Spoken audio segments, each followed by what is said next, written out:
이번 질문은요, 대표님들 그리고 인근에 제 주변에 많이 물어보는 질문이에요. 오피스텔 매물 확보 어떻게 하는지, 그리고 매물 광고 어떻게 하는지, 그 얘기 좀 드려볼게요.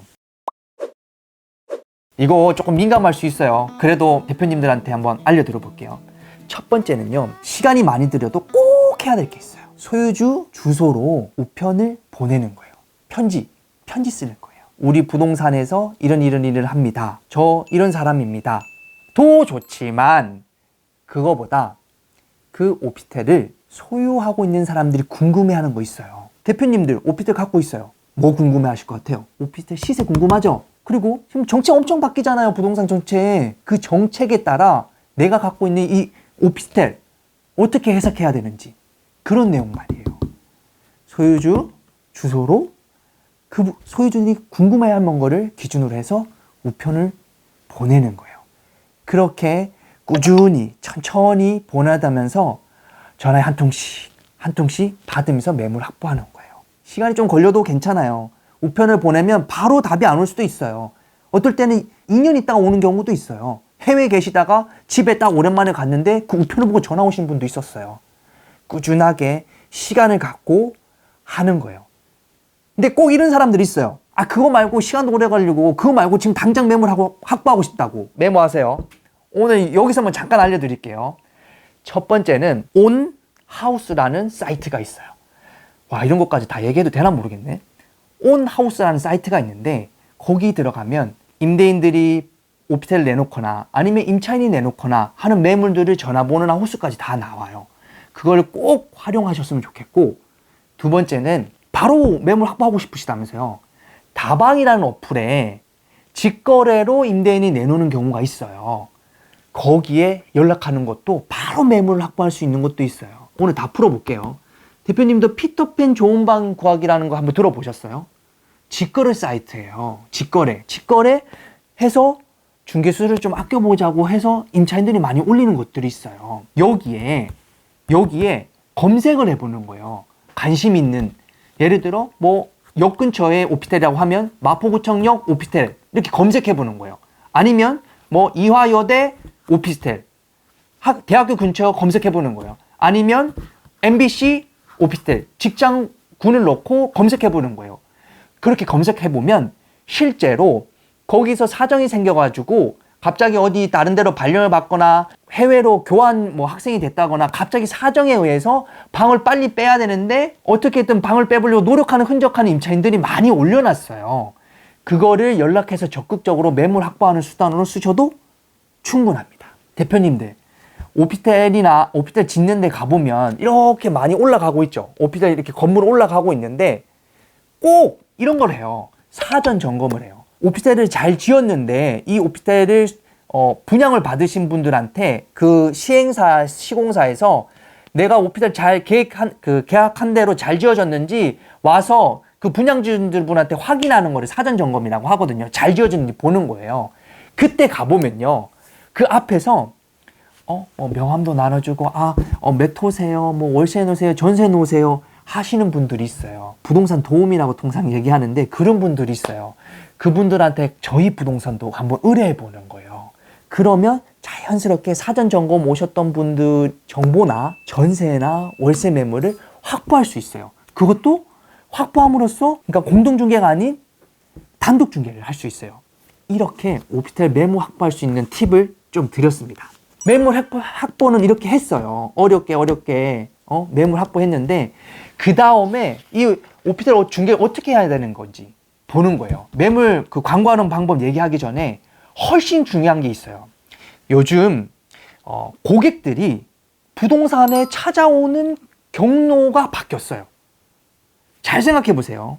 옛날에는 부동산 뭔가를 구하려고 할 때 발품을 판는다는 얘기 많이 들어봤죠. 발품을 많이 팔면 좋은 계약을 할 수 있다, 이런 얘기 많이 들어봤죠. 요즘엔 그렇게 안 해요. 요즘에 오피스텔 찾아오시는 분들은 다 손품이에요. 손품. 각자 이유가 있죠. 학교 때문에, 직장 때문에, 아니면 결혼 때문에 각자 이유를 갖고 바쁜 일상 속에서 발품을 파는 게 아니고 요즘에 손품을 팔아요. 즉 스마트폰에 가지고 미리미리 다 찾아보는 거예요. 만약에 스마트폰으로 이것저것 눌러보고 찾아보고 내가 원하는 거 하나 찾았어요. 그러면 그냥 바로 방문 약속을 잡는 게 아니에요. 중개사한테 얘기해가지고 그 옵션 내부 사진 보내달라고 하죠. 그리고 층은 어떤지, 향은 어떤지, 방음은 어떤지, 심지어 벌레 나오는지 안 나오는지, 수압은 어떤지 다 물어보고 그때 돼서야 방문을 해요. 고객들이 부동산을 찾아오는 경로가 확 달라졌어요. 그러면 광고하는 것도 당연히 달라져야 되죠. 한 가지만 얘기 드릴게요. 아까 발품을 안 팔고 이 스마트폰으로 손품을 팔아서 오피스텔을 구한다고 한번 말씀드렸잖아요.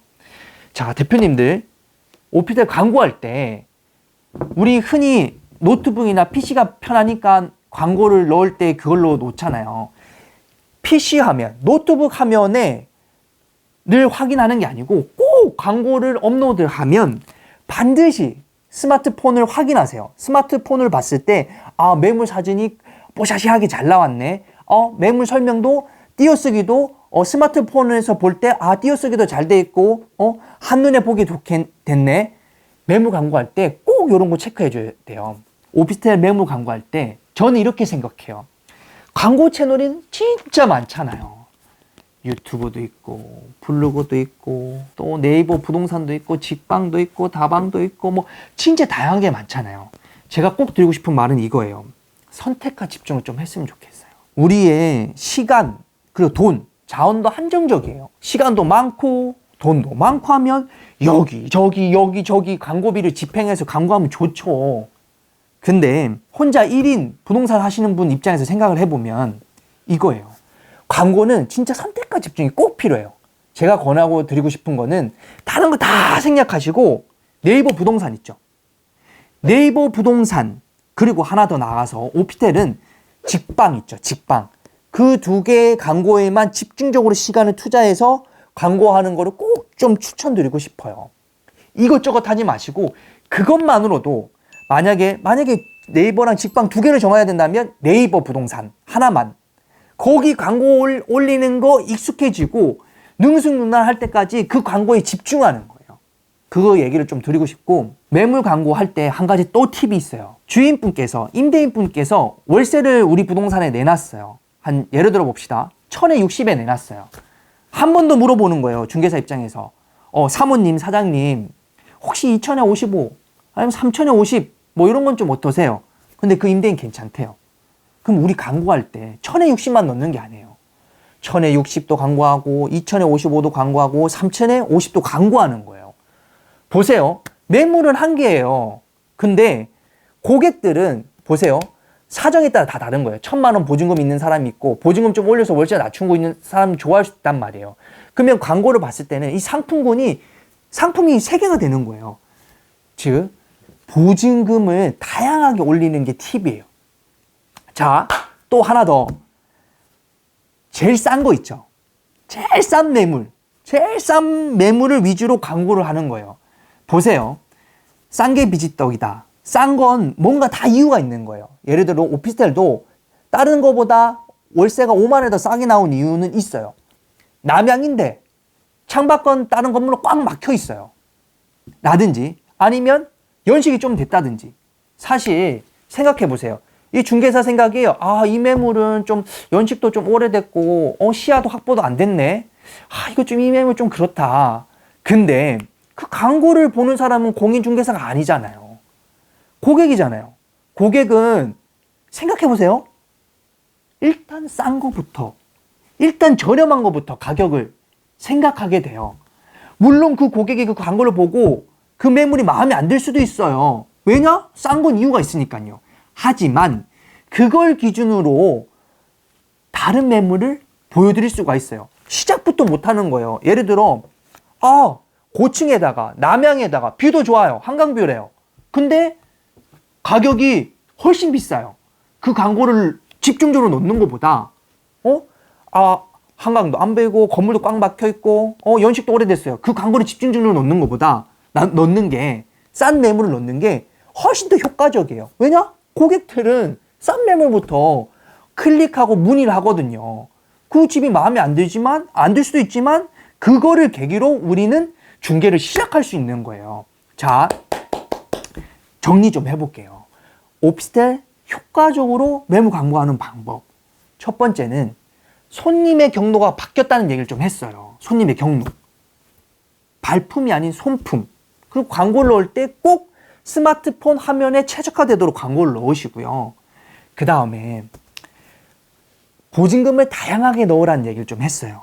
그리고 내 오피스텔 매물이 좋지 않더라도 가장 싼 매물 위주로 광고를 집행하시는 게 대표님들이 매물 광고할 때 가장 효과적으로 결과를 얻어낼 수 있는 방법입니다.